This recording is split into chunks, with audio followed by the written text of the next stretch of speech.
I'll be controlling the motor position with my Raspberry Pi, and I'll be using MATLAB to do that. So here's my setup. I have connected my motor driver to my motor, and then I have connected batteries, and then I used an Ethernet cable to connect the Raspberry Pi to my Wi-Fi router. And that's my setup. And I'll be using Wi-Fi to communicate with the Raspberry Pi. So we need to make sure that we have the necessary add-ons to continue further. So make sure that we have the add-ons, and we have the Simulink support package for Raspberry Pi and MATLAB support package for Raspberry Pi.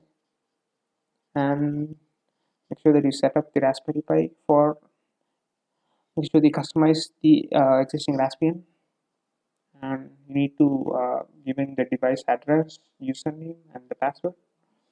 You can find the device address by typing ifconfig on the Raspberry Pi command window, and you can just find the Ethernet IP address, and you can use it to connect it to your Raspberry Pi. So I'm going to use that.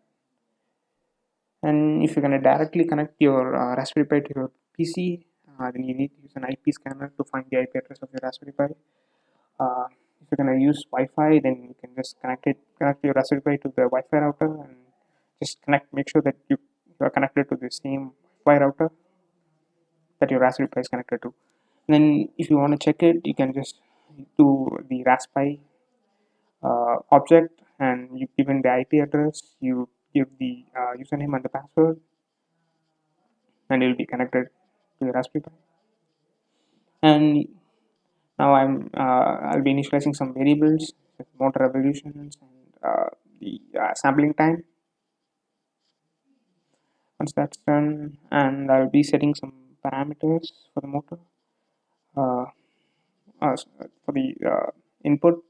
Then I just change all of those in the model, and I have tuned the P&E values, and I plug those into the block, and I go to hardware settings.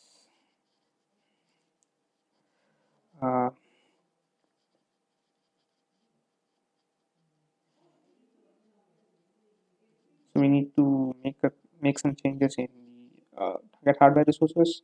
We need to make sure that we enter the IP address and username and the password of the Raspberry Pi, and then we need to select the TCP IP option as the communication interface, and that'll be done. And then I think everything else is the same, and that's me. I'll be uploading the program. Upload the program.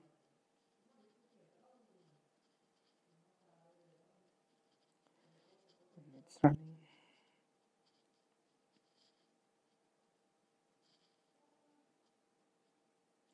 So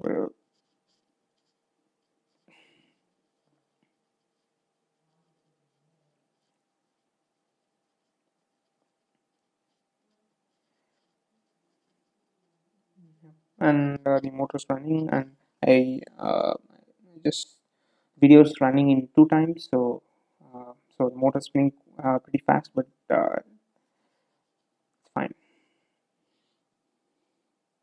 Okay, and then I need to plot it, so I just create the time variable,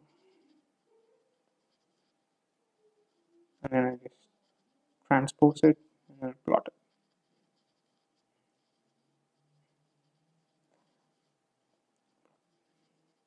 And the plot looks pretty good. Yeah, thank you.